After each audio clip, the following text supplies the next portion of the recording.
boy, just be yourself. If people don't like it if you're being yourself, fuck them.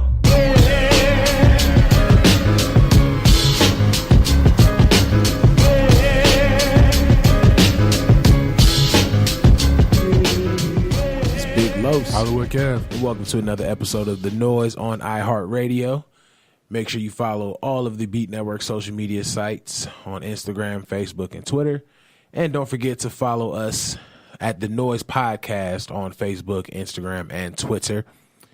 Go ahead, like, follow, share, subscribe, all that good stuff, all the normal pub that I do at the beginning of all these shows. I think this is episode 62? I have no idea, bro. We're definitely up there. But yes, all the same places that you can go ahead, follow, share, subscribe, like, and all that other great stuff. Kev, what's going on, bro? Another day, man. Another day in the city of sin. What's been up? This weather has been completely trying to kill me. I'm convinced that Mother Nature has it out for me. How so? So you notice today actually feels pretty decent, right? Not bad. Yeah, but yesterday was cold as shit. Yeah, yesterday was kind of cold. And the day before that was colder. Yeah, the day before that was cold. And But then the day before that it was super cold. The day we came over here, it was cold. Right. But then the day before that, it felt pretty good. Yeah. So the weather doesn't know exactly what season wants to slip Vegas into. weather never does. But then you see what's going on all on the East Coast and up north.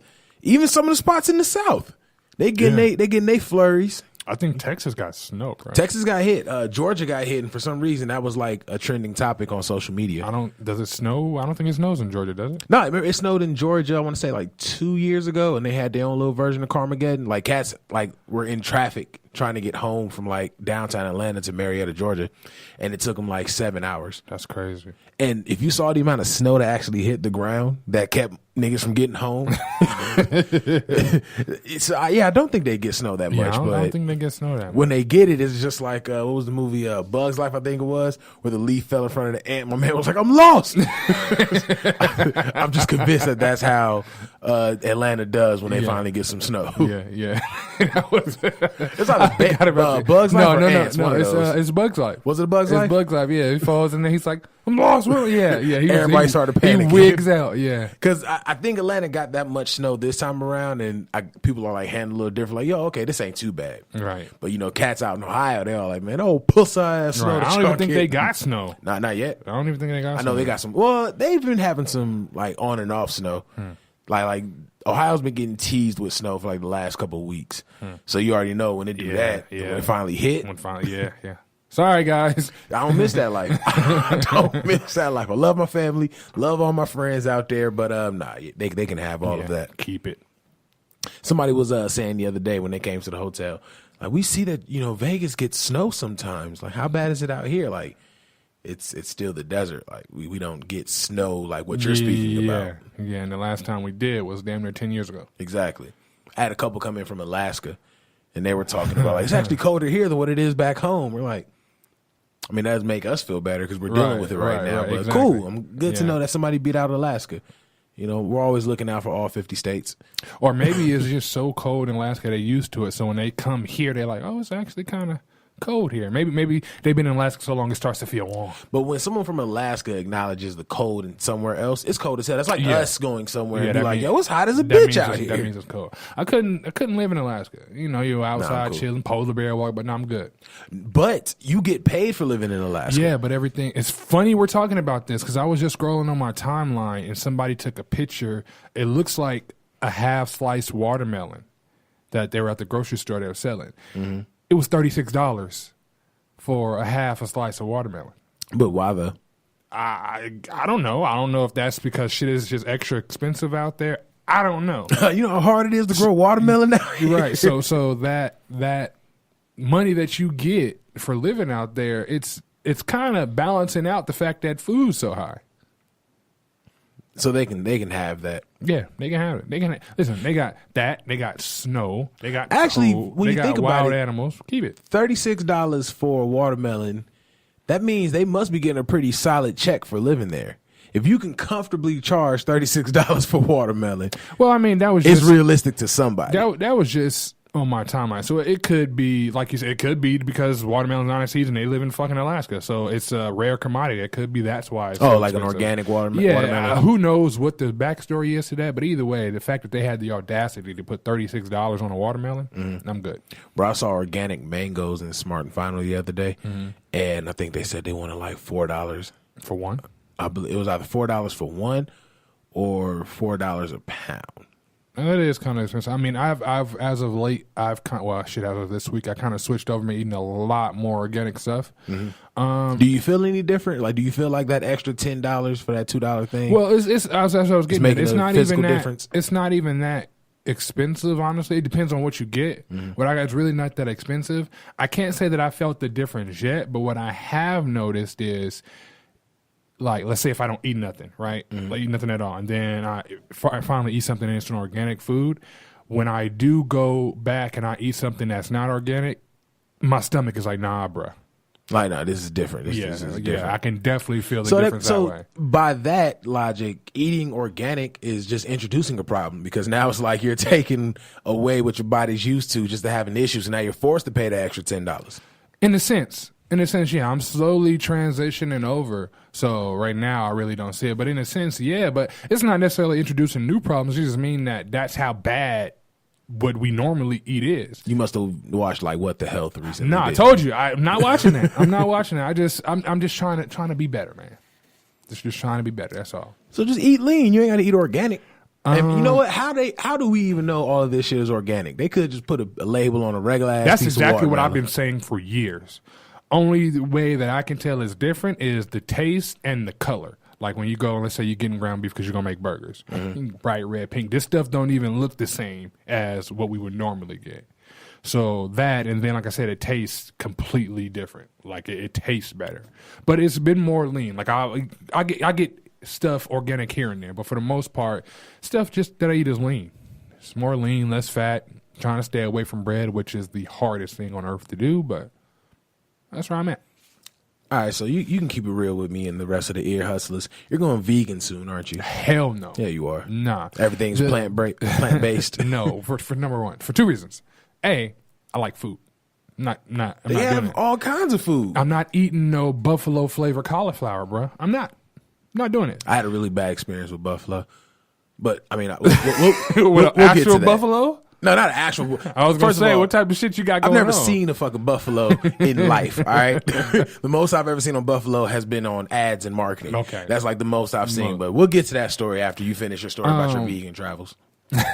So I like food too much, and then I feel like you said, this vegan food. Okay, yeah, it's plant based, but a lot of that is manufactured.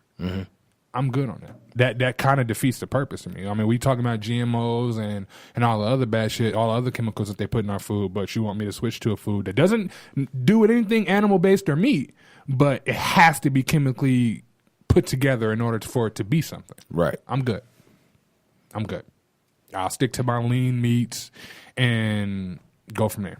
Lean meats or take the leg, one or the other. I can't go over to the vegan side. I think I had a fucking tofu burger while I was out in San Francisco. You a bold Listen, man. it's one of those when in Rome situations. You a bold man. In San Fran, if you want to eat something that you're gonna legitimately enjoy, like you got to walk past 6 blocks of vegan and all this other healthy shit. Like they force you to be healthy in San Francisco, so it's like you had to really work. You know what I mean? So when I went to a spot on accident, and I was like, You didn't notice a vegan sign out there? I didn't know what the fuck it was. I forgot what the hell the place was called, but I saw when I looked through the window, niggas was eating burgers. So I'm like, bet something in here done died, and they cooked it. I'm gonna go eat it. And you get in there, you see all the recipes. I'm like, I really don't feel like walking, because if you look at San Francisco, it's literally a city made of hills. You know what I mean? Up, And I'm talking down, about down. steep ass staircase type hills. You know what I mean? They just go at a 90-degree angle, and you basically make it up there with the love of God. That's the only thing you can really walk on. I'm good. So anyway, that was where the next restaurant was. So I'm like, fuck it, I'm just gonna get a burger. And they had the tofu burger. And I asked the lady straight up, I'm like, what does this taste like? Did you expect her to tell you it was going to taste bad? I wanted some honesty, but yeah, she gave you honesty for the story. It's great. You should try it. She gave me America's honesty when Right. it comes down to black folks, and she's like, it really tastes just like a hamburger. Yeah. Yada yada yada. That lie. That's a lie right there. And this is how you know how off my ass is. I was like, can I get it well done? Like, oh, you don't have to worry about that with tofu. I'm like, oh yeah, that's right. Got you. Worst decision of my life. You bit into it and it's white on the inside. It's like gray, like an ashy gray on the inside. And it's not the best of rooms. I'm good. I tried tofu one Like, time. if you season water, that's what a tofu burger tastes like. I tried tofu one time, saying never again. Yeah, I'm okay. But to go back to the Buffalo story before we get into the show, but we've been talking for like 10 minutes. We have a whole show ahead. Trust me, y'all be good. But I had buffalo for the first time a few years ago. Like an actual buffalo. Yes. Okay. And my father, we went to one of his coworkers' house, and this dude had bread. Like, you know how you see people with the little wine racks? Yeah. He had a wine cellar. Okay. Yeah, he had some money. He had some money. So, we all sitting down. He makes everyone that was the first time I ever had a mojito. Okay. Made everyone mojitos. Mojito was smacking. And then we finally sit the food down. And this isn't a dig on white people, but the rumor about how they don't season shit is very true. Oh, that shit's real. Like I was just telling Dom the other day too. I've probably only had food from 3 white people in my life, and every time except for one was a bad experience. One of them doesn't necessarily count because she don't really make like meals. She kind of, okay, what the instructions say, put it in the oven for this long, and then there you go, food. Or Okay. I just pour this bag of rice into I can go on and on. But anyway, so he sat the plate down, and you're smelling it, and it's just, it just smells like cooked. Yeah. It doesn't necessarily Doesn't smell have a like an flavor appetizing or- meal. yeah. So I'm like, whatever, I'm going to eat. Boy, first bite I took it, and I was like, well, it was moist, and it was super lean, but it just tasted like cooked meat. And I'm like, y'all didn't season this at all. Y'all didn't even attempt to do They it. be swearing salt. It's too spicy. So my father, he was like, you know what you're eating? I'm like, no. He was like, buffalo. And that's when the dude told me that he hunted and killed the buffalo, sent it to a factory, and they made him buffalo sausage, buffalo ground beef, buffalo steak. Like he killed the buffalo, got it sent down. I think he said he cost him like $300 or $400 to get everything done to the buffalo that he wanted to get done. That's funny. I tried gator. Me too. I had alligator tail on my grandmother's birthday. I don't know what part of the gator this was. You just knew. I don't know what You just knew part. that bitch came from the Yeah, bayou. we went to the seafood joint on Rainbow, and I got fish stuff. And now the dish came with gator. I wasn't purposely. It came with gator, and I'm like, I don't know, but it's on my plate. So I tried it, and it wasn't bad. I said the same thing. It was not. I actually bad. enjoyed mine. Yeah, it wasn't bad. It's not something that I would go purposely look for, but if it's Yeah, there, I don't just have a taste for alligator tail. I want some gator. Nah, it's not like that. But if I If you ever, if we Goddamn, ever I want some gator. right, I want some gator. You got some gator? you big water boy ass. Yeah, nah. If it's like offered to me, or if a dish that comes with it, then okay, fine. But I'm not purposely looking for it. I had alligator tail for my grandmother's 80th birthday. We went to Rhythm Kitchen out here in Vegas, and when I saw the menu, they was like, "This is a full-fledged New Orleans kitchen, Right, through right. and through." So I'm like, I'm looking at all this stuff, and I'm like, I'm going to a spot that's specific to this place. So again, when in Rome, I'm like, See, you I'ma too try alligator bold. tail. You too bold. This win in Rome mentality you got. You need to stop. Listen, You need to stop. Next thing you know, we're gonna be over the country somewhere. We're here. Might as well. Next, you ate bat poop. Nah, I'm good. no, I'm cool off that guano. I'm all right. I'm all right with guano. But there's certain shit that you hear so much about that you're like, cool. Like I had a homeboy during grad school. He's from Burma, and this nigga said he had snake heart. I'm not having snake heart. Like, first of all, I'm convinced the nigga has powers now because I'm pretty sure you get something from snake heart other than you either get powers or you get acid reflux. One of those you get from snake heart. I don't know. I don't fuck with snakes, let alone their hearts. I'm good. Exactly. So I'm cool. And then you go to certain regions, some cats, they do rat kebabs. I'm cool off of that. But I've heard more positive things about alligator tail. So I'm like, I'm in the vicinity. I'm going to get it done. Like you hear a lot about escargot. I'm not going to eat escargot. Nah. You know what I'm saying? So, but anyway, back to the story. I had it there. They had like two versions. They had a breaded and fried alligator tail, and then they had this certain one that had like this sauce or whatever. But they brought it still inside the. I'm about to sound so ignorant, but I guess the shell of the alligator tail. The skin. Yeah, there you go. Still had, like it was still like was still rough inside and of it. scaly, Exactly. leathery on the outside. Exactly. Fuck that. And See, you mine wasn't like eat that. it directly out of it. Yeah, mine wasn't like that. I'm good. And if I would have saw that, I would have been like, no, I'm good. Hey man, I just had to do what I had to I'm do. good. And of course, I had you're a blunt. bold. I had a blunt prior. You're bold. So. You're bold. You're But bold. it was guy. delicious. I was like, I'm happy about that. But like turtle soup and all that, I'm cool. I'm good You're not on gonna all see that. me do that. Keep all that shit away from me. 10 years from now, watch Hollywood Kev gonna be out here eating caviar whenever he vintage Greenwich, Connecticut. Nah. That sounds like some Greenwich shit. Yeah, it does. Nah, I'm not. Nah, I don't see how people eat that shit. But anyway, thanks for sticking around during the rambling. Let's go ahead and get into the show. I hate 2017. I think I could say that. Yeah. Outside of the really good music that we've gotten and what's coming, 2017 has probably been one of the most weirdest years. I thought 2016 was wild. 2017 has been like, hold my beer. You know what I mean? Yeah, I'm with you on that. I mean, not only with the stuff that's going on in the world. Personally, 2017 is. I thought the first half. I thought the end of 2011, the first half of 2012 was like the worst. No, It's been on the San Francisco downhill like ever since. Yeah. I fuck 2017. I can't wait till this shit is over with. Yeah, man, it's so bad because I remember they banned New Year, New Me going into 2017. We might want to reestablish that. Like, you know what, New Year, let's change some shit up. How about that? Yeah. New Earth. New Earth, exactly. Something. Let's just redo this thing. But anyway, one thing that 2017 has brought forth to us is that pedophilia, racism, and sexual assault is dope. It's cool because with all three of those things, we got a president out of that. Yeah. But this isn't too much about him. We already know how 45 gets down. It's about his homeboy, Roy Moore. So it started coming out more. See what I did there? Well, it's been coming out, honestly, that he used to, try to bait teenage girls to have sex with him. That was just his thing. Now he's running for senator of Alabama. Trump recently said, and this is me just putting the pieces of the puzzle together. Okay. Trump recently endorsed him, basically, during a rally that he had. Where was he? A rally that he had in Pensacola, Florida. He said, "We want people coming into our country who love our people, support our economy, and embrace our values. It's time to get our priorities straight." Then he points to somebody saying, "This guy is screaming, 'We want Roy Moore,'" and he's right. That was one. Later on, he said, "We love our veterans. We love our conservative judges, like Judge Gorsuch, I guess his name, on the Supreme Court, doing a great job too. We want people that are going to protect their gun rights, great trade deals instead of horrible deals, and we want jobs. So get out and vote for Roy Moore. Do it. Trump's campaign tagline was "Make America Great Again," right? Right.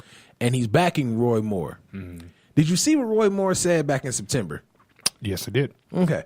For those that didn't hear about it, he was questioned, I guess, during a general press conference back in September.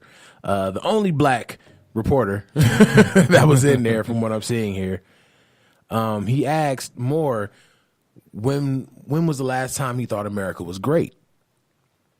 Moore said, "I think it was great at the time when families were united. Even though we had slavery, they cared for one another. Our families were strong. Our country had a direction." So if y'all are out there doing the mathematics, make America great again. Great was the time when slaves was getting popped in. It seems like that's the case. Endorse Roy Moore. We ain't even got to touch on the fact how lenient Trump is on neo-Nazis. We ain't got to touch on grab him by the pussy. We ain't got to touch on building a wall. Just do the math off of just Roy Moore and then the endorsement. I'm assuming he's part of this locker room. You know what? He must be, because again, he was trying to fuck teenage girls. Yeah, so he's a part of this locker room, and he feels I don't want to say slavery, but the times of slavery were better than what they were now. Now, if I'm not familiar, now granted, in this generation, this day and age, do we have fucked up things going on? Absolutely. But I'm almost 100% positive it was even more fucked up shit going on back then. Not for white people. Back around those times, white people were good. Like, the only thing they were doing was fighting each other for who could have more slaves and who could have less. Well, yeah, but we also have to realize that just because there was slavery, not every white person had slaves. You actually had to have money to have slaves. Right. So there were a lot of poor white families. So I'm not understanding what he's talking about. Well, he's never been a part of the poor white community. Because he's always been one up. Because if you think about it, the wealthy in the South had the slaves. The people up north, they didn't have slaves, but they were still poor. Mm-hmm. Out west, it was still cowboys and Indians. So where was it really great, even for white people in that case? Everywhere else. Shit was cracking. Listen, everyone had a better life than niggas back in those times. Yeah, that part's apparent. That part's apparent. I'm just trying to figure out on the white side where does he see this greatness at? Because it's not there. If I'm thinking about it correctly, it's not there. For what it sounds like, the great times in America is when the white man was the dominant force. Even though they still hold supremacy right now, this is back when it was illegal to speak out against the white man. Right. And that was even if you were a white woman. This is when, the term "this is a man's world" really meant something near and dear to white people. Right. Because that's really what it was. Right. So these great times that they reference are the times where they were the supreme leaders. They were the ones that made all the calls. It's funny. I have this theory that everybody, past and present and future, is born in that specific generation for a reason. And the reason I say that is I was watching that movie I was telling you about, Mudbound, right? And it takes place back when there wasn't slavery, but black people still had to walk out the back door. And it was a scene actually in the movie where the guy comes home from the war. Family doesn't even know he's back yet. He goes to the grocery store trying to get groceries, surprise his family. He was about to walk out the front door. And a group of white guys was like, "Nah, what you doing is giving him a shit about it." And he was with the shits, but he did, because he just came back from work, so he's with the shits. But it turned out his family worked for the other people, so they didn't fight. All in all, they didn't fight or anything.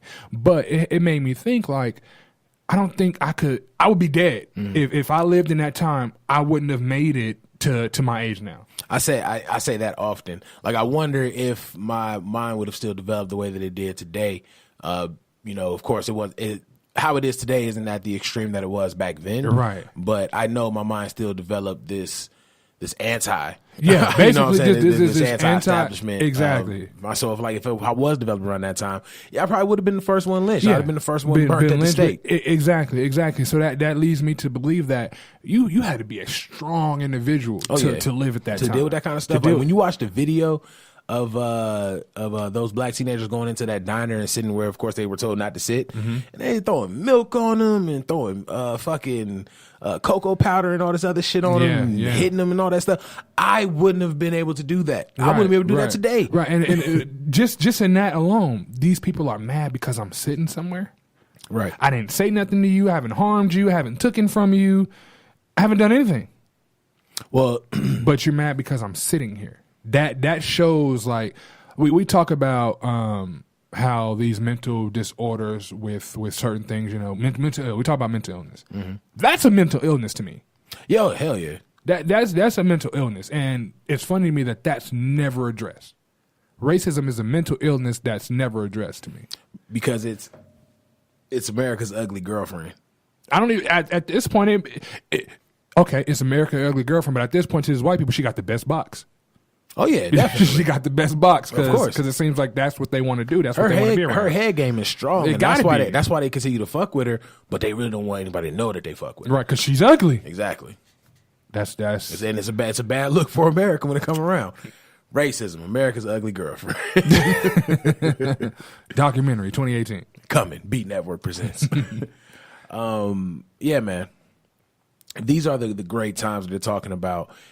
And the fact that so many people are rallying behind these kind of cats, because, again, if pedophilia and racism doesn't sway voters away, and if pedophilia and racism can be endorsed by the leader of the free world, that shows you the direction that our government is trying to go in.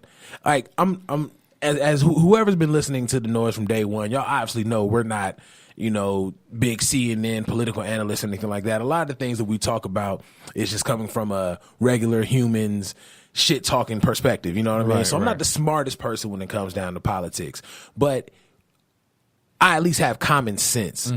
And to see that these are the kind of people that get over when it comes down to like doing certain shit for the country, when it comes down to being in the Senate, when it comes down to being in the White House and stuff like that. These are the kind of people that are getting the votes, and unanimous votes at that. Yeah. These are the kind of people that America wants to run the country, to be in charge. But they all want to revert back to times where anything outside of a blonde hair, blue eye motherfucker wasn't really living the best of lives. Right. That's why I said Blonde hair, blue eyed with a really nice checkbook. Yeah, You gotta include that. Gotta include checkbook. That's why I said, man, the next if Trump wins another term, I'm gonna drop everything I'm doing, picking up these books, and I'm running for president. Might as well. The Rock's gonna do it. That might not even be a bad look at this point. At this point, anybody can get it now. yeah, at this point, it might not be a bad look. And quite frankly, I'd rather have The Rock in office, not knowing shit about politics, than have Trump in office. I don't want to be a part of nobody that thinks it's cool to take sex from women, take sex from kids. Nah, I'm good. I'm good. Cool. Get your ass be fucking with me. Man, I really do hope that this week coming up is something different. I'm so tired of talking about this shit. It's being all the way real. This is the soundtrack of 2017. It really is. It really is with a little bit of Uzi Vert. or Lil Pump. I'm sorry, Lil Pump. Oh yeah, that's right, Lil Pump. That Gucci Gang, Gucci Gang. Yeah. I'm not gonna lie, that shit is catchy. I hate the song. No. But that shit is catchy. The beat is cool. The beat is cool, but I'm not listening to a nigga say Gucci Gang 1,000 times. Me neither, but it's just like it gets stuck in your head. It came on the radio. I was like, "Yep, click." Not doing that. Go to the next. Not doing that. I'll drive in silence before I listen to that. I'm good. Being that motherfucker like Dumb and Dumber, Bach. Yeah, you get it cracking. Yeah, I'm not doing that. Just to wrap that up, man. Y'all see what the country's doing. We need to make sure we just make the right decisions when it comes voting time. And if we got this motherfucker for another and vote 3 locally, years, y'all really pay attention. But vote locally, because Trump is a dickhead, and a lot of shit that he does may or may not affect you directly, but that local shit does. Vote. Think about voting locally. Anyway, to get on to some form of justice, the 1 out of like 40, as everyone has already talked about, the murderer of Walter Scott was sentenced to 20 years. Yeah, we finally got a cop to go to jail. We finally got one. He was the only one to get indicted. You know what I mean? Yeah. So it's like he was the only one to get indicted, and he finally goes to jail. So of course it's going to be the one. 20 years, great, cool. He's 36. That means he'll be out by 56. That's a hell of a lot more life to live. You know what I mean? Yeah, he's still got a good chunk. Walter Scott's life is done. Yeah. We watched a video of this man shoot someone fleeing from him 5 times in the back. We watched him drop a gun and then pick the gun up and drop a taser. We watched this man try to frame Walter Scott to justify 5 bullets in his back. We watched it happen. And you know what? Is that not premeditated murder when you're not trying to create a scene to justify what you did? And I think that's probably the only reason why he got that, because we not only do we watch you kill this man, right? We watched you do all this extra shit. Oh yeah. Outside of the other murderers who got away, they killed that person and came up. They used their words to come up with some bullshit. This person tried to plant evidence and try to do something. I think that's probably the only reason why he's going to jail. I guarantee you too. Because I mean, if you really think about it, he should be doing life. You killed this man, and then you did X, Y, and Z. You should be doing life. Anybody else wearing a completely different outfit will be doing life right now. Yeah, because where did this? I forget what state did this happen? South Carolina. South Carolina. What? Do they have the death penalty still in South Carolina? Charleston, South Carolina had that. There's a lot going on in Charleston. But anyway, I'm sure they do. I think everyone still has death penalty, but the death penalty, because Nevada doesn't. Or Nevada does. We do, but we don't have we don't have the inhumane death penalty. We just have the lethal injection. Lethal injection, right? They got rid of the chamber. Yeah. But I think that's countrywide though. I could be wrong. Somebody correct this. us. Some people have electricity. I don't know. I know some spots in the South they still do the chair. Either way, there's no reason other than I can think of is with the evidence thing that this man should be serving more time. He should have life. Anybody else in a different outfit, and let there have been a black cop shooting a white guy. Anybody else in any other outfit would have gotten life. And because you killed him and then you try to frame him. You Right. try to justify your murder. Right. And if I'm that not had been mistaken, anybody else, that'd have been life. I'm not sure. He might even be up for parole after a certain amount of years. I'm pretty sure. So let me see if there's anything in here about that. Nah. Doesn't say. Not that I'm seeing. But again, if y'all see something different, let us know in the comments wherever you're listening to this. We'll definitely get it, even if you're listening to it on iTunes. And if you are listening to it on iTunes, 5-star and leave a comment. That'll really help us out with these numbers. So definitely check in on that side. The family got a $6.5 million settlement back in 2015. So back then, they knew that they fucked up. Exactly. So you knew in 2015 that this man was all the way wrong. Mm-hmm. So why are we treating him like he's different from anybody else? Only thing I can think of. Walter Scott was running. Yeah. Only thing I can think of is they knew. It's funny, actually, when you think of using a location. They knew they had to do something. Had to. Right. So what separates him, like I said, from the other people is the whole evidence thing. So I feel like they were like, you know what? We don't want to lock you up for this, but we have to because of X, Y, and Z. And for the other cops that do this, or the cops that do this in the future, they're going to look at it as long as I don't plant no evidence.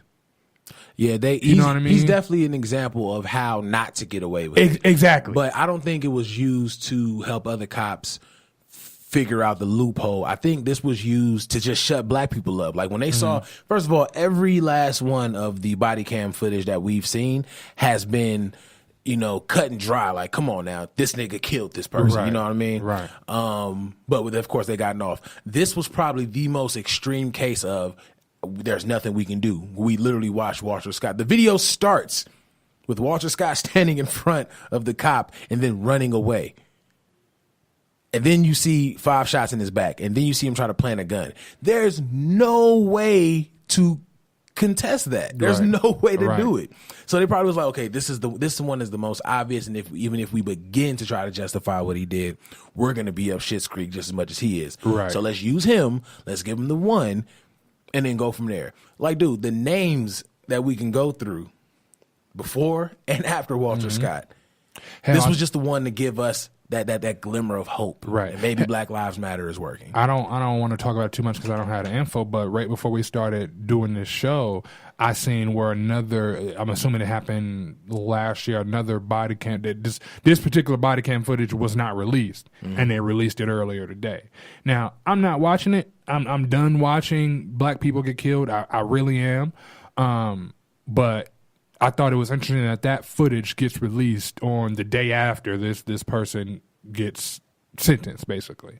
All I can say is be careful, man. That's all you can do. Just be careful. It made me think, before we're doing shows, it made me think like the times where I've gotten pulled over and a cop got out of the car, whatever the case is. That really could have been it.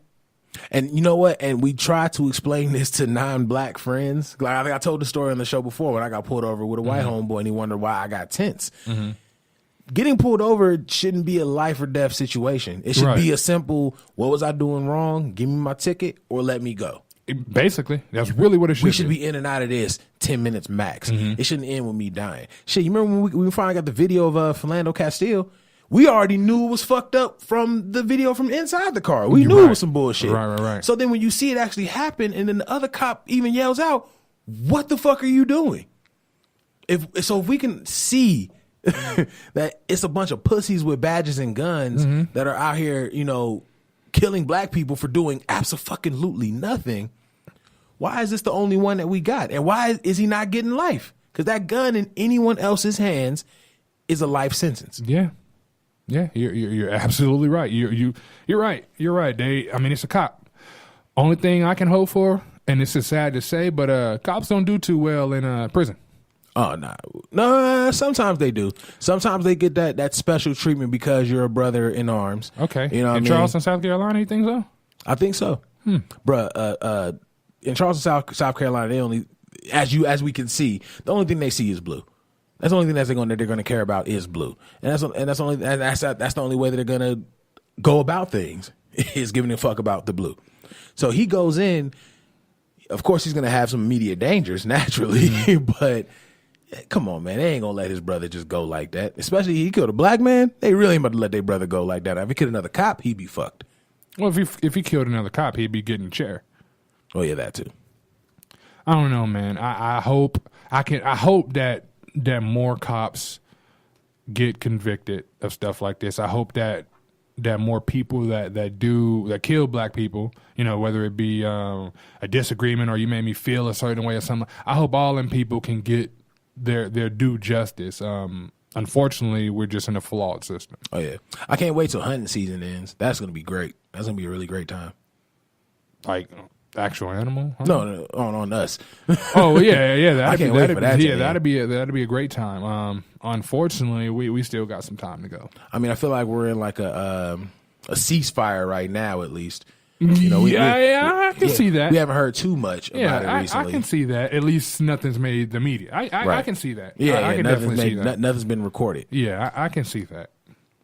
But yeah, man, just be careful out there, y'all. 20 years, honestly, some bullshit, but it's better than nothing. Again, my man's gonna come out at 56 years old. Cats is living until 80, 90. Some cats doing like 105. He got a whole another lifetime. Exactly. He could come out a brand new person, physically fit, healthier, like he could come out a whole new person and get a whole another 40 years. It's possible. You know what I mean? It's possible. So it's like 20 years. 20 years is a lot of time, but you still coming out young. You still coming out with a lot of life to live. You already lived your dream of being a cop, and then you took that dream away from yourself. Right. 56, as motherfuckers becoming billionaires at 60. Yeah. Nah, man, he needs to lose his life the same way Walter Scott lost his life. And I don't give a fuck how anybody feel about that. That's just being real. Hey, that is what it is. But to get into some lighter subjects, let's talk about our favorite thing. Hip hop. Bars. Gas. So one thing I do want to ask you about, actually no, let's actually talk about the track list from two Detroit artists. And then I want to talk to you about my initial conversation piece, I guess. Okay. So Big Sean and Metro Boomin, they just dropped their record. I haven't had a chance to listen to it, but prior to them dropping it, they released their track list. Mm-hmm. And some of the features on the track list got Travis Scott, 2 Chainz, 21 Savage, Cash Doll, Young Thug, and Sway Lee. Okay. How do you feel about that feature? Knowing what we get from Big Sean as an artist and Metro Boomin as a producer. Well, both, I think is immensely talented. Mm-hmm. But I am not a huge Big Sean fan. Right, me neither. To be able to dive into how I feel about him. I think he got skill. He's definitely not a whack rapper. Mm-hmm. I don't know what the sound is going to be from that because I know Metro he does a lot of trap beats. Right. So and Sean is not a trap artist, so I'm not sure what that is going to sound like. Metro got range. He can do some different shit. Like he'll surprise you like the same way Young Chop would surprise you. Like I don't even know who that is. That's Chief Keef's producer. Yeah. Well, okay. Continue on. I think go back to the track list. Who was featured on there again? Because I think you said it was a track with Sway Lee, right? Mm-hmm. I wouldn't be surprised if that track is a single, being that it's Sway Lee. I'm pretty sure there's going to be a single. Young Thug is on there, Cash Doll, 21 Savage, 2 Chainz, and Travis Scott. Who is Cash Doll? Cash Doll, I don't know if she's indie or if she's signed yet, but she's been grinding for a while. She's like a former stripper, which is like the kind of the way you get in now. Former stripper, rapper, thick as fuck. I don't know what that had to do with music, but okay. Nothing, but it's volunteered information at least. Okay. And she's been grinding. She's been grinding for a little while, so she's finally starting to get that conversation at least. You know what I mean? So now everyone wants to jump on board, and now that we're finally in a place that female MCs are starting to get that respect, I think the industry is just trying to squeeze out as much as they can. I don't really fuck with her music, but I salute her hustle through and through. Absolutely. I'm not knocking nobody's hustle. My biggest thing with this, man, I'm gonna listen to it. My biggest thing is I don't know what to expect far as a sound. That's how I feel going into all Big Sean projects now, because I used to fuck with Big Sean mixtape wise. I really did. So when I found out he was dropping Finally Famous, the album, I was excited. And then, you know, the singles I got, I'm like, oh, this finna be it. And then I heard it and I was just like, this is one of those I'm just happy to be here type records. And I hate those kind of records. Like, I understand you're appreciative of the game, but do we have to get a whole ass look how jolly I am now that I'm in the rap industry? We gotta get a whole album of that. Right, I agree with you. And then every album just end up being like, there's nothing wrong with advancing and evolving your sound, but it's been so different. It's like Big Sean's album after that new album has been the sound equivalent of the Chronic 2001 and Compton. To where like the sound just completely changes. It's just changing. I want to hear the intro to this song. I don't know about you, but when I'm listening to a new album or an artist that I don't really listen to, the intro lets me know the temperament of that album. So I want to hear the intro to that. And it got Travis Scott on it. I don't think Travis Scott has ever done a bad feature. I won't say a bad feature. He wasn't needed on that Miguel song, but which one? Oh, the Skywalker joint. No, he definitely held his own, bro. He held his own. I'm not saying the feature was bad. I'm saying he wasn't needed. Oh yeah, I heard that song without him, and it still float the same way. Well, yeah. Well, again, Travis Scott, he's just Salt Bae. Pause. He's just that little extra sprinkle. You know what I mean? He doesn't like make or break a record. I'm saying he doesn't. I've never heard him have a bad feature. Yeah, I haven't heard a bad feature from him. So that might be dope then, because you got Travis on the very first song. So I'm gonna listen to it and see how I feel about it. We can definitely revisit this particular album and give a critique on this particular album. I'm just antsy on how it's gonna sound, because I got a feeling it can go from upbeat to the grind to a complete 360 or 180 from that. Well, Big Sean is a multifaceted writer, so he can really touch any nerve that he wants to, whether it's good or not. The only thing that's going to piss me off about that track, being that it's Travis Scott, anytime someone's on a record with someone with autotune, they have to use autotune. I'm not looking forward to Big Sean using autotune. I hope he doesn't. I mean, me personally, if I'm an artist and I got Travis Scott on my song, I'm using him for ad libs. I'm using him for little shit. I don't even know if I'm going to give him a full verse. You basically you're gonna do him like how Pusha T did Designer. Yeah. They got a record together where he's just in the back. Oh, word. I'm like, I won't have him making whale noises in the back, but sound like on Finding Nemo, the whale noises. Yeah, I won't have him doing that, but I don't know if I would give a full featureless song. If I did give him a full verse, the song is going to be short, especially on the intro. 2 minutes. It's crazy. Out of these 10 songs, only 3 of them is just Big Sean spitting. You know, he has a lot of fucking features on this 10 songs. When we talk about the other track list, I'm gonna propose my my question to that. But far as this goes, man, it's interesting. I'm interested to see what it's gonna sound like. I'm interested, and I don't know for sure if I'm gonna be able to stick it through by that intro. Yeah, Big Sean lets me down a lot with his album, so. My expectation, I won't say it's low, and I definitely won't say it's high. I'm going in with no expectation. Yeah. I try to give everyone a chance, except for like again Yachty and them. I know what to expect from them. Yeah, and it's really hard. Garbage. Exactly, it's really hard to not go in there with an expectation. Right. The next Detroit guy, which is the one that everyone is talking about, released his 19-song track list. Eminem Revival. Is it 19 songs? 19 records on here. Are you sure you're looking at the deluxe? You sure it's 19? Mm-hmm. Yeah, 19. The track list I saw wasn't that many songs. Let's find out. What's the last song you showed? A Rose. Yeah, the last song I seen on there was completely different. Let's go. I'm gonna go to the one that we put out on the Noize at the Noize Podcast on Instagram, Twitter, and you can find us on the book as well. Let me see.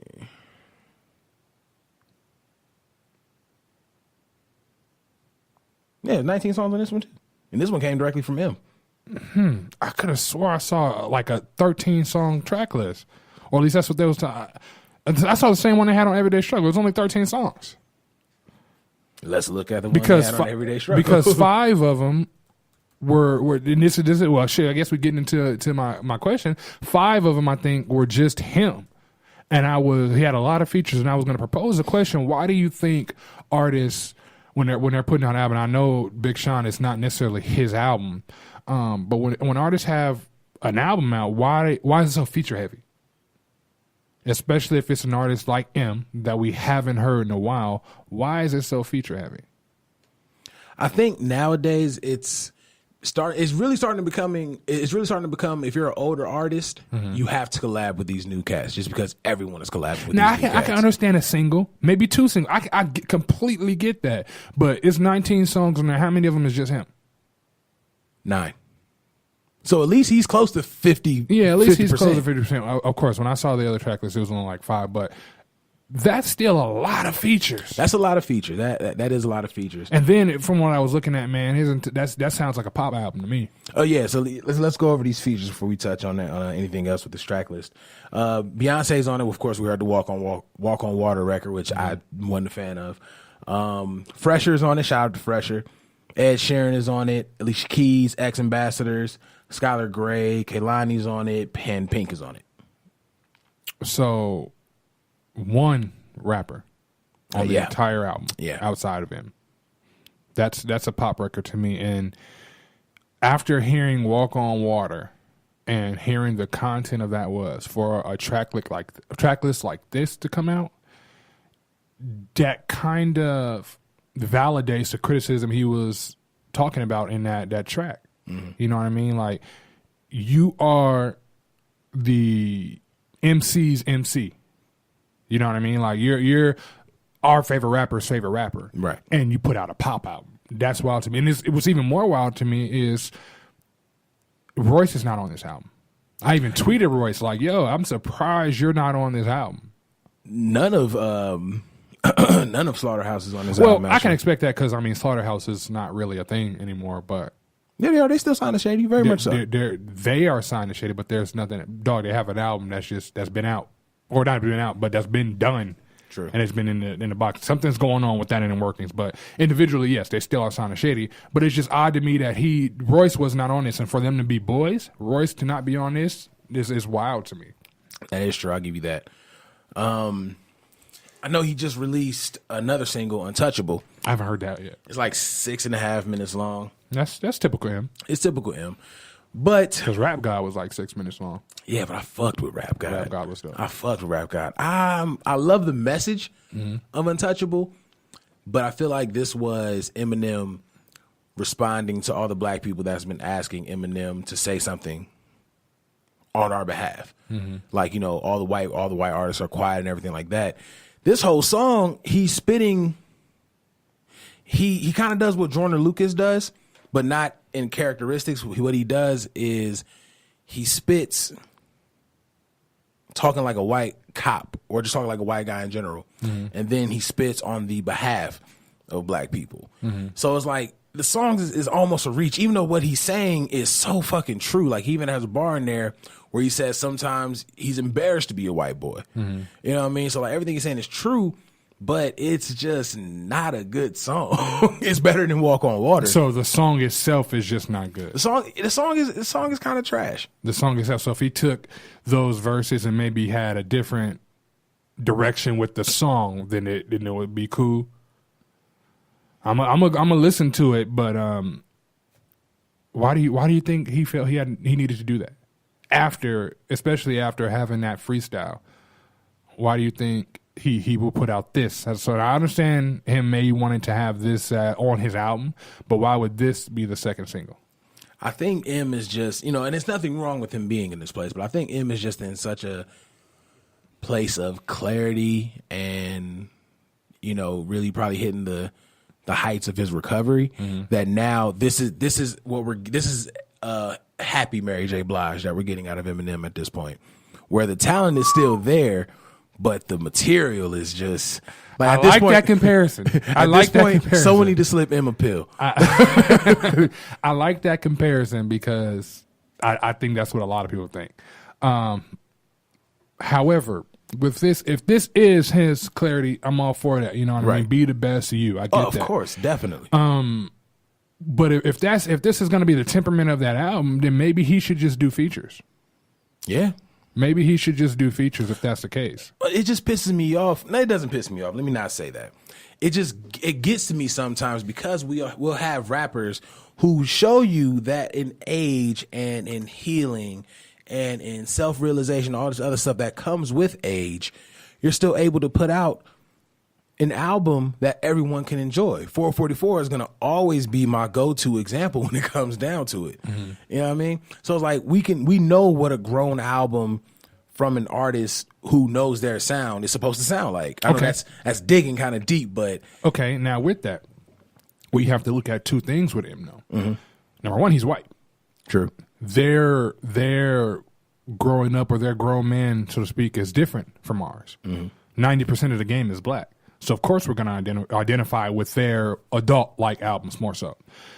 Secondly, when has M ever really showed that level of maturity with Jay-Z? Like, we watched Jay go from Big Pimpin' to where he's at now. We saw that evolve. M was never like that. Mm-hmm. You know what I mean? M was more about exposing his truths, letting you know that he's better than your favorite artist. But it was never really an adult approach with him. True. You know what I mean? So I think I agree with you that maybe this is his clarity, but I think we have to look at it differently than we would look at somebody else. I look at everyone differently. I don't expect the same out of everybody, because if that was the case, then we would have the industry that we have right now with everyone trying to sound alike. So I definitely don't look at it like that. What I look at it is certain things start to look forced to me from certain older artists. And just to kind of, give you another example, look at LL Cool J. Mm-hmm. LL Cool J has never really been anyone in our generation's top 5 rapper, dead or alive, you know what I'm saying? But when you look at LL Cool J's maturity through records, it got to the point where he was doing the movies, he was doing the shows and all this other stuff, that when he finally did, I think the last album was called Exit 13, or was the album, one of those. When he did that final album, it was so forced. Like, he was just trying his hardest to be the L that we all know and love. But it's like, you can hear it in his lyrics, and you can see it in his presentation that he's just not that guy. So, like, when I see what M is doing, this can be who Eminem was the entire time. We don't know. But it's because this sound is just so, like, it's too new for Eminem. You know what I mean? Mm-hmm. But it's like, you can't deny the bars. The bars are there. The bars will never not be there. Right. But it's just the execution. I'm not feeling the execution. Like, when I saw that he had a track with Beyonce, Walk on Water, I knew it was about to be some uplifting shit. And I understand that sounds weird. No, I want some uplifting shit. I understand that. I knew what it was about to be. I understand that. I mean, then when you hear those two names, you're like, huh? And so, yeah, how's that going to work? Did Dre produce this album? Do you know? I have no clue. They haven't released any production notes. He probably got something on there. He did something. I'm sure he did something. Maybe it's a track with just him, but I'm sure he did something. Now, being this is M and I have my biases, absolutely, I'm going to listen to this album. I can agree with you on a lot of the stuff you were saying with this. I just think with M, it's slightly different. You know what I mean? I mean, with the content that he's put out in the past, I'm not expecting a grown album. It's weird because as kids and you're watching these artists, you don't really think about the future and how they're going to progress. We saw it with Jay. I think Jay probably did it the most correct, if you will. Right. With M though, as time grows, I think everybody just expected this artist just to kind of fade. You know what I mean? You didn't expect to hear grown albums from them and so on and so forth. Is it forced? Maybe. I just feel M may be in a space to where he's out to prove something. Mm-hmm. With this particular album, I don't understand why he used so many pop artists, because the album's going to sell regardless. He doesn't need that audience for it to sell. I wish he could have been more rappy, if you will. I wish he could have been more MC than pop. But that doesn't change the fact that this is just a track list. Right. For all we know, those features, those pop features, could just be a quick little hook And it could be a hip hop S song still.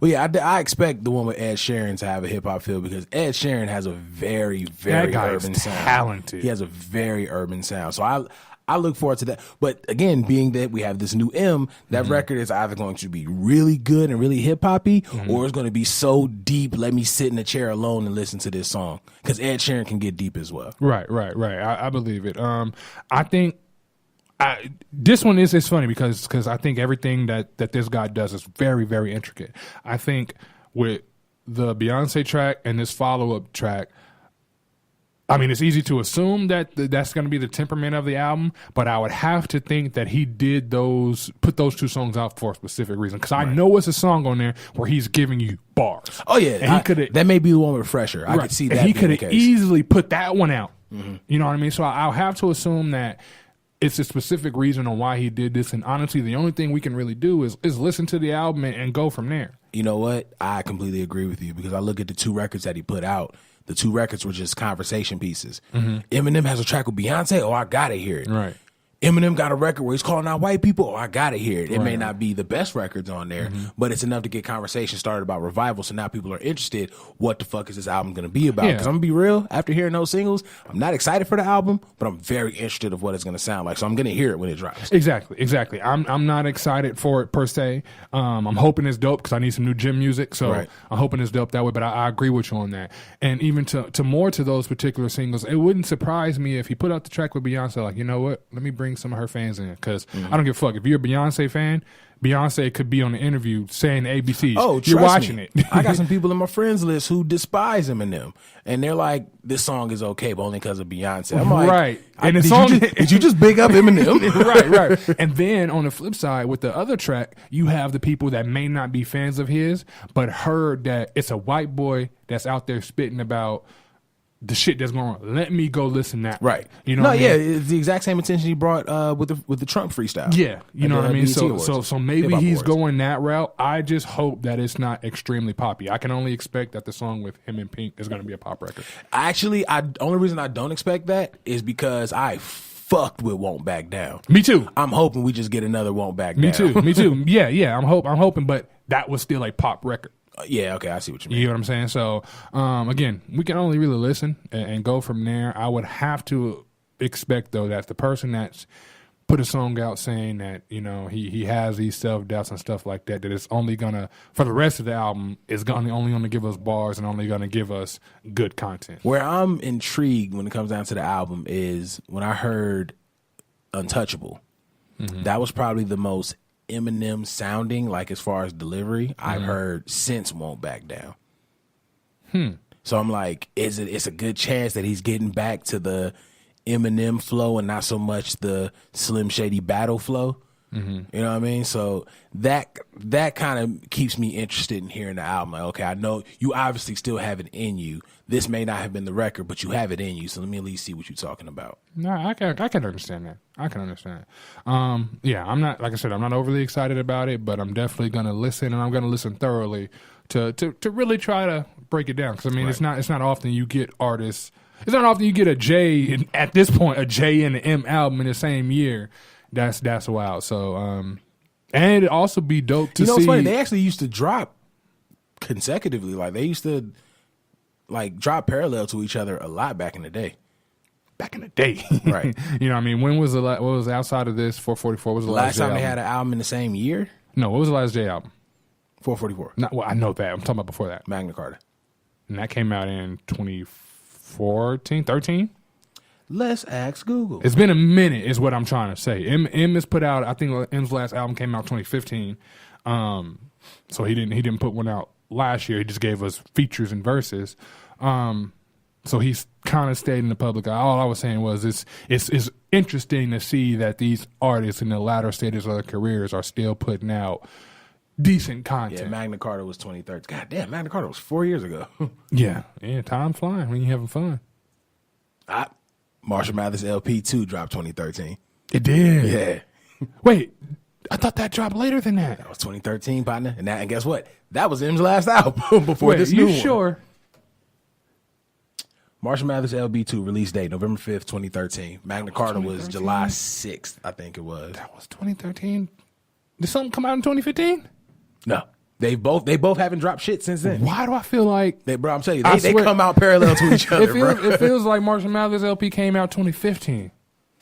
I swear it came out 2015. That's wild. That's wild. It's been a while. That's wild. Well, for them to drop in the later stages of their career is you know what I mean, that's a little different. Because I don't think nobody really I think everybody kind of expected M to kind of have his money, of course, but just kind of be done. And I mean, we saw the moves Jay was making, so you've seen that transition. You seen why he's been busy, yeah, right? you've seen that transition. So it's interesting to see these artists in their later career. Speaking of artists in their later career, how you feel about Mace putting out something? Hold on, I'm gonna get your opinion on one thing, and then we'll close out with Mace. How do you? It is just still dealing with the track list. How do you feel about the new promotional efforts of rap artists now? Like, think about it. The big records, they're not doing the traditional put this single out, put that single out, yada, yada, yada. It's cryptic how they're doing it now. You know, they're tweeting, by the way, my album's out. Or you look at Magna Carta, in the middle of fucking finals game, a commercial pop up. And it just gets, you know, just regularly asked, so when the album's coming out? July 4th. Like, Cats was like, wait a minute. Did Jay just say he's dropping the album? You know what I mean? Like, the way that they've been, like, how do you feel about, and then now with the track list, how we haven't heard a single fucking song, except for the two that came out, but we haven't really gotten singles like that, but it's creating this much conversation. How do you feel about these new promotional efforts? I think with these two artists, Jay and M, that's, I think kind of have to exclude them because they can pull out a blank disc and it's going to sell. Okay, then let's look at just Big Sean. Big Sean releasing a track list got a lot of people hyped and ready to buy at midnight. Yeah, it does because it has their fans. I have no issue with their efforts.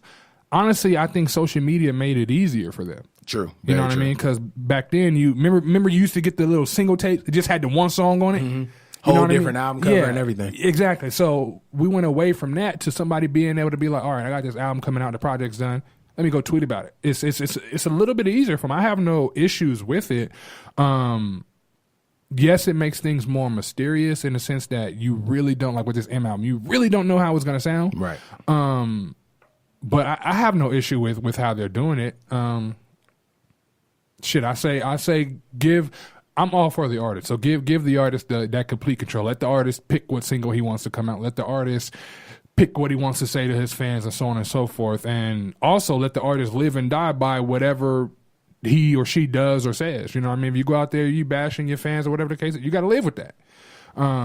So I have no issue with their promotional efforts. The issue that I have comes from within the album itself. A lot of these artists feel like because their fan base is so huge and because they probably can sell a blank disc, that they can get on these tracks and not say nothing. That's the part I don't like. True, but I don't think the artists that are that big, I doubt they're going to do that.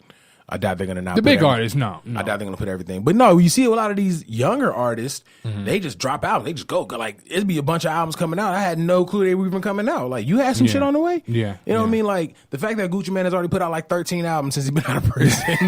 You know what I mean? And there was no talk. But you have to be a legit Gucci fan to be like, oh, Gucci got a new album coming out. And, you know, since you said that, that may be why they are promoting the way that they're promoting. Because they know they have a specific fans. Like, we may not know when Gucci's next project is, but that diehard Gucci fan does. You know what I mean? So maybe that's why they're promoting the way they're promoting. But they may not be promoting to the masses, but they're promoting to their core group that knows where to go find their music and knows where to go see when something is coming out. You know what I mean? And shit, the internet, we can Google everything. So yeah, exactly. I think it's genius because for what we just did, like, we just had like a whole 10-minute conversation about track list. Not even about the records. We had a 10-minute conversation about the track list. I think it's genius. I think it's a great way to get conversation going. I think it's a great way to get opinions and everything out there, get shares. Like, cause you're just looking at a track list and like you could look at names and be like, oh, that track's going to be raw. Like, that's impossible. When you see the feature, you're like, Eminem and 2 Chainz, who I'm kind of mad got left off. Well, I'm actually very mad. I didn't 2 read Chainz the. got I didn't left read off. the. I seen something pop up on my timeline that says 2 Chainz speaks out on why he got left off and has some harsh words, but I didn't click on it to really. Yeah, see I haven't it. had a chance to really look into it, but 2 Chainz was really excited about that verse that he did. Yeah. But you look at these names and you just automatically generate an interest. It's like, wow, I want to hear that. I really want to hear that. So I think it's genius. To go back to your question, Mace, unpopular opinion. I think Mace is probably one of the most slept on lyricists, artists. Really? Yeah, I think he is. I think Mace, he goes to work. He goes to work, and you even look at the fact, if you look at a lot of different artists that came after him that emulate Mace, you listen to Pusha T. Pusha T ain't nothing but a really darker version of Mace, lyrically. Like the delivery is different, but if you listen to the Murder Mace days when he was trying to be flashy and stuff like that, they and shit. Even the record he did on the recent album, he has a record where he's spitting one of Mace's lyrics, I think, and he sounded just like the nigga. I think their styles are similar as far as the way that they rap. That's what I'm talking about, though. As far as like their cadence and how they rap. No, just Oh, you're talking about. I'm talking about their actual. I think their cadence is different. Their delivery is very different, but I think their style is very similar. How to me, how Push actually raps has some elements of Mace in it, but I think I wouldn't put those artists on the same thresholds. Where do you rank Mace as a bad boy artist? If Amongst the bad boy artists, if you're giving, because I mean he was bad boy, so if you're looking at the bad boys artists. Now, we can look at artists who stay with them or not. Where do you rank Mace? He's probably number 4. Really? Yeah. You do realize the Lox was on Bad Boy at one point, right? Yeah, but you can't count the Lox separately. Why you can't? Because they were a group. But they also put out individual records. So if we're going to say that, then he's probably number 7. That's feasible. That's feasible. I would look at it is when it comes to the Lox, is they put out separate records. So I can... I mean, or even not if, on the Bad Boy. Even if not on the Bad Boy, but they were on Bad Boy for a cup of tea. Let's just look at rapping and not body of work or nothing. Oh, if you're talking about rapping, and he's like fucking 14, 15, because you got a lot of G-Dep with spit. Fucking Mace has himself 2 after Big. If you guys can see the look on his face, it was an interview where they asked Mace that question, and he said he's number 2. Yes. Oh well, no. Actually, on the Joe Budden podcast, I guess Mace Mace called in. He and Joe asked him. Oh shit! Speaking of Joe, Joe asked him where does he rank himself, and he says he would put himself 2 after Big. Now Mace isn't better than bar for bar. Mace is not better than Kiss. No, not at all. He's not better than Styles. I'm talking about as far as an artist. That's why I said he's one of the most slept on lyrical artists. You know what I mean? But as far as lyrical ability and Bad Boy, no, he falls very short on that list because she ain't shitting on Kiss. He's not shitting on Styles P. He might can get with Sheik. Maybe that's a maybe. Right, depends what the record the Sheik Luch is getting on. But right behind Big, no, not at all. Lyrically, hell no. Yeah, but to finish my point, I think he is very slept on, and I've enjoyed Mace for some time. I'm sorry, for that time. Let me say that because my next point is going to contradict everything I just said. I'm not trying to hear Mace. Now, no. I'm not trying to hear Mace. I wasn't even trying to hear Mace during Breathe, Stretch, and Shake because I felt like you said so much about hip-hop in your sermons. So much about hip-hop. You said it's the work of the devil and everything. And then you come back and now you're on your Will Smith shit and now all of a sudden you disappear and you just pop up out of nowhere Murder Mason. Oh, I'm sorry. He was slipping back into Murder Mason when he was with G Unit. Let's not forget that. And then now he's fully back. Even when he calls niggas, like, yo, it's murder. You know what I mean? Like, you don't even go by Murder Mason, but it's like, you're still a pastor. You know what I mean? Like, you're definitely still an ordained minister. Like, you do this. Yeah, and you do this for real. That's exactly why I'm not trying to. Like, Cam even said, like, you playing with God, and I agree. Like, you're using certain shit to your advantage, but I'm like, bruh. Right. You're a hypocrite. Yeah. And that's one thing that's not tolerated in hip hop, and that's hypocrites. Yeah. If he would have kept rapping, cool. If he wouldn't go do his minister thing, cool. But you can't, even if he would have did his minister thing and then realized that he still had a passion for hip hop, I get that if he didn't bash hip hop the way he did. But he left to become a minister after a platinum album.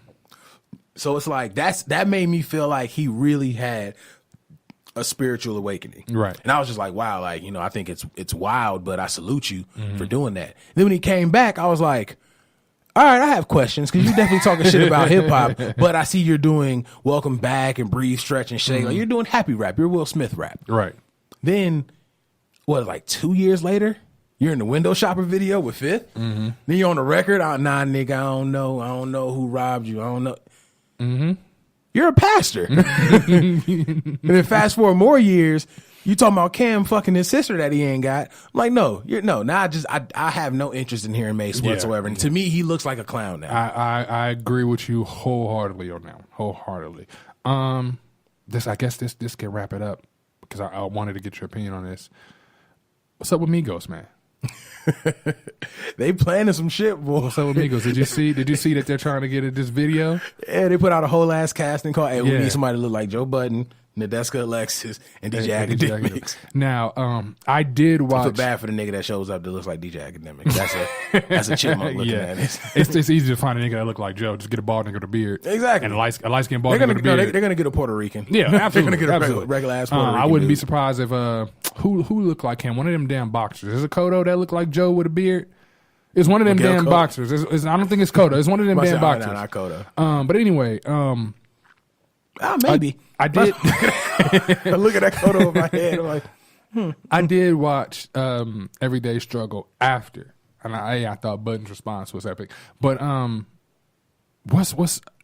what's up with Migos, man? Do they now? My one question is: are they doing this just to push whatever project they got coming out, or are they really looking for bar game from Joe? I don't even think it's the Migos. I think it's QC. I think it's quality control in general because Joe has a problem with that whole label. But that's the thing. He says he really doesn't have a problem. He broke it down, and I'm breaking it down. Yeah, I know he broke it down. I'm not talking about he may have a problem. I'm talking about there's an issue. There's an issue, right? And it all started and because when Yachty was the first person that came on their show. Okay, and that's where it started. Right? That's where it started. Now, being that I'm a Joe Budden fan, and I understand that the people on the actual show, Landeska and Academics, they know Joe too. Yes, Joe was definitely harsh on that kid, but in hindsight, he was actually trying to help. He was trying to help that kid. It was just a misguided effort. And then it turned into the whole BET Awards, and Joe talked about him seeing QC that morning, so on and so forth. Now, flash forward to this. Oh, Coach K. QC's the label. Sorry. I don't know. These them niggas. It flash forward. Now, mind you, even before flash forward, mind you, during this whole process after the BET Awards, whenever Migos is brought up, whatever the case is, Joe goes out on a limb and says, I have no issues with them. Right. Just that particular episode that I'm talking about. He says, he shouts them out, I have no issues with them. And yet they continue to do this. Now the bar was just a one-liner jab. Joe laughed it off. What got me, and I can understand, is he was talking about who called him pussy in the background. That's completely different. Right. You know what I mean? You can talk your shit on the record all you want to, but don't have no nigga chiming and calling me a pussy. That's different. Do they really want smoke with Joe on the track? Nah, okay, so here's the unfortunate position that we're in 2017 hip hop, which is why I say fuck 2017. Joe, what happened? No. We know that Joe is lyrically just a murderer. Like, right. I haven't seen anybody be able to step up bar for bar with Joe except for that one competition that they had. We know Joe washed Drake in those records. That if we're gonna look at Drake's verse as a diss to Joe, then Joe washed Drake. Right. Guess who was the winner? Drake. He's a bigger celebrity. It's no longer about the lyrical content. It's about the status. It's about their class in hip hop. Migos are arguably the biggest rap group of the last decade. There's no one else that has had a run like the Migos. Like, everything that they put out turns to gold. Motorsport is not that great of a record, but guess what? It's Billboard. Right. Okay. You know what I mean? Okay, I'm rocking with you for a second. Okay. So it's a battle that they could want the smoke all day. They can have records where they just calling Joe a pussy on the ad lib, but guess who still wins? Migos. Now, this is where I disagree with you. Unlike Drake is not. And this is not taking nothing from Migos. Migos, they are definitely they're them niggas right now. Unlike with Drake, though, Drake is a megastar. Right. You know what I mean? So naturally, yes, Joe, yes, you killed him on the song, but his stardom is bigger than your stardom.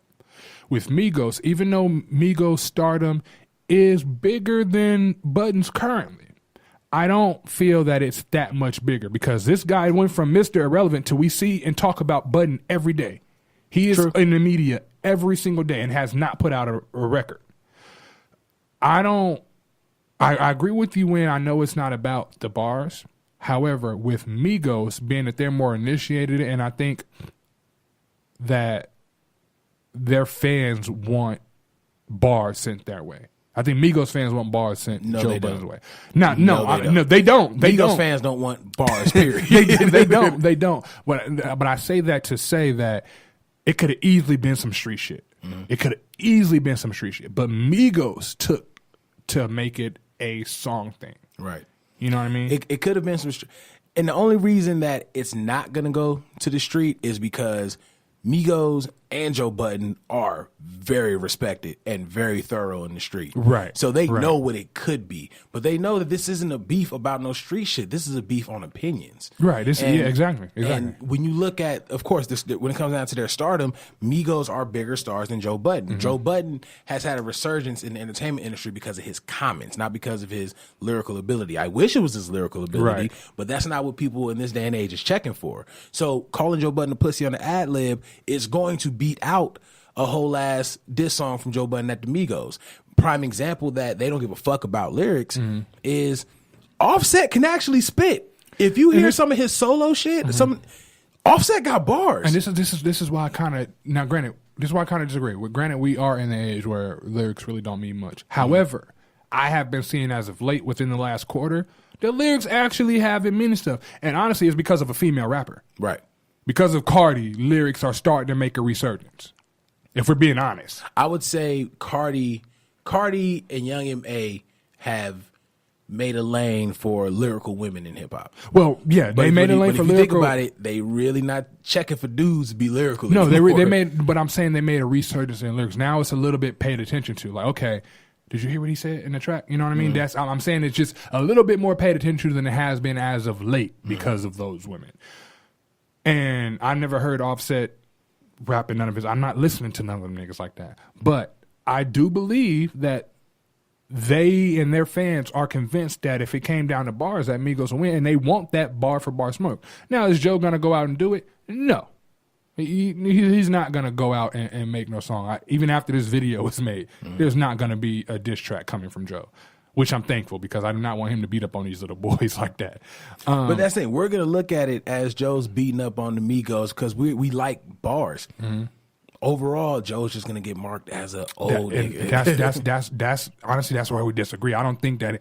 I think that is he going to get Migos up out of here? Fuck no. But I think that people be looking like, okay, we don't fuck with Joe, but he washed them niggas. I think that he's gonna get his dues when it comes to that. I think more people are gonna pay attention. When he washed Drake. Not. Yes, even if he did, I think he'll be getting more dues if it came to this. There were viral tweets of people saying, "Yeah, Joe ate Drake alive on that record, but he's not Drake. He's not bigger than Drake, so who cares?" People have already accepted they don't give a fuck about bars. They only want the status. That's true, but with this particular situation, I think it'd just be a little bit different. I think it'll come down. I think it'll come down more to bars simply because Migos is not a superstar like Drake. They're just not. They probably never will be. No, yes, they're making their way. Yes, bro. they're them niggas right now, and they're making their way. But really, do you see Migos lasting 7 years from now? I don't. That I agree with you with. That I agree with. Drake's been on for the last decade. You know what? I can't even say that I don't see them lasting for 7 years because I didn't see them lasting for the last few years they've been around already. Well, I thought they were going to be in and out with Versace. Now, with the last few years, I didn't think.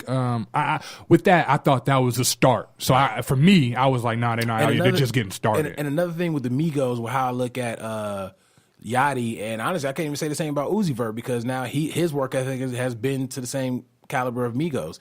I think the Migos are so consistent with their music. That's what sets them apart. They're going to be around for a while. And then again, every single that they put out is a Billboard charted single. Okay, so I'll give them that. Everybody has their runs. I'm not taking that from them. I want these young men to continue to get the success they're getting.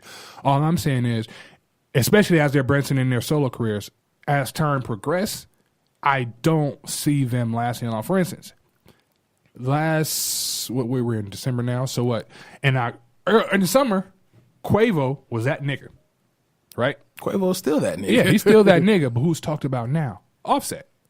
For his relationship. Okay, either way, it's what I'm saying is their buzz have its moments.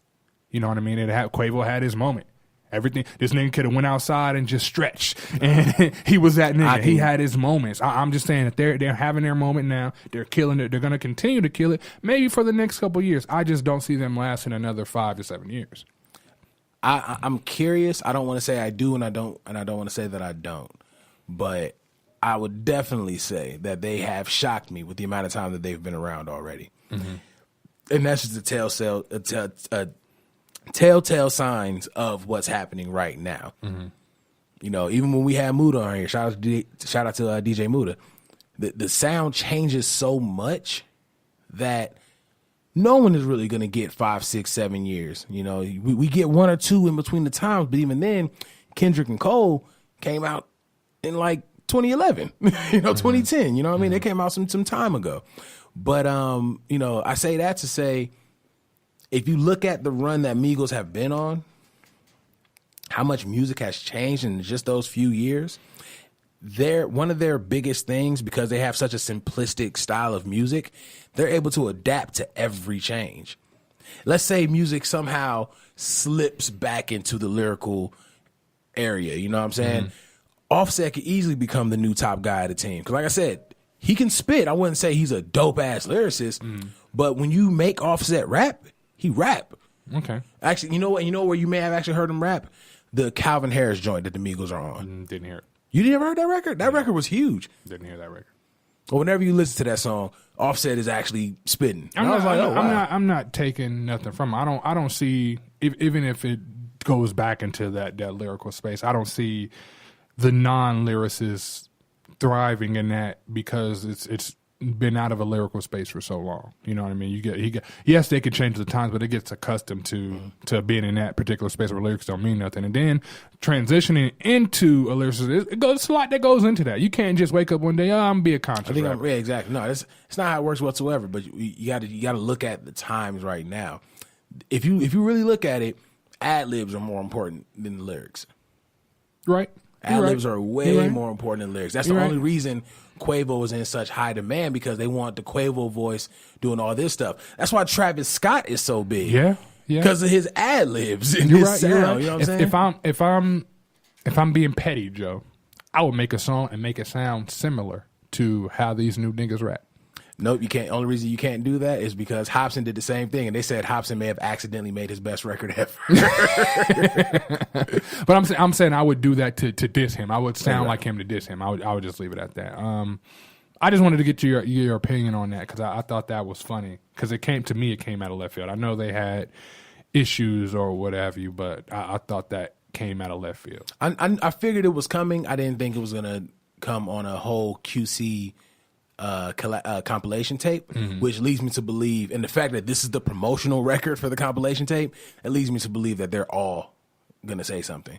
I wouldn't be surprised if they all say something. I wouldn't be surprised if there's a song. I wouldn't be surprised if this leads into another project, since they put out so much music at one time. I wouldn't be surprised if it leads to that. Only thing I can say to them gentlemen is to really, regardless on what the fans say, right? If me and you have an issue, regardless on what the outside people say, whatever I say to you and whatever you say to me, we may feel a certain kind of way about. So whether the fans are not like any type of lyrical response, if there was one, them niggas over there in that camp gonna be like, oh, that nigga's talking that shit and I'm not having it. Right. You know what I mean? So, and that's what it boils down to. I just hope that they don't think that if it does come to that bar for bar, that they're gonna win that battle. It's gonna be interesting to see going forward either way. I hope it doesn't come to that. Because I feel like the video is going to piss Joe off enough to be like, all right, time to get bars. And that's why I say that the video, or if on this compilation album, there's more talk. You know what I mean? And at the same time, you know, that may not have been a smart move on their part. And the reason being is because if this guy gets provoked enough to put out something, they may resurge Button's career in music. Yeah, I could see that. They may research Buzzfeed because I mean it definitely bring some attention. He's already has daily attention. You know what I mean? So I don't know. I don't know. I just wanted to get your opinion on that because I thought it was kind of funny. Again, it would be interesting to see, and I actually look forward to it. Let's get up out of here, bro. Let the people know where they can find you. _Hollywood Kev on Twitter and Instagram, and _ Hollywood Kev on Snapchat. But the E is a 3. At Big Los UTC on Twitter, Big Los IG on Instagram. Make sure y'all follow at The Noize Podcast on the Big 3, Facebook, Instagram, and Twitter. At Beat Network on Instagram, at Beat_Network on Twitter. And, of course, like the page on Facebook. Subscribe to the Beat Network YouTube channel. Follow us on all the places that you can actually hear our show. As always, we appreciate you guys tuning in. As always, we appreciate your support. And as always, Big Los. Hollywood Kev. It's The Noize.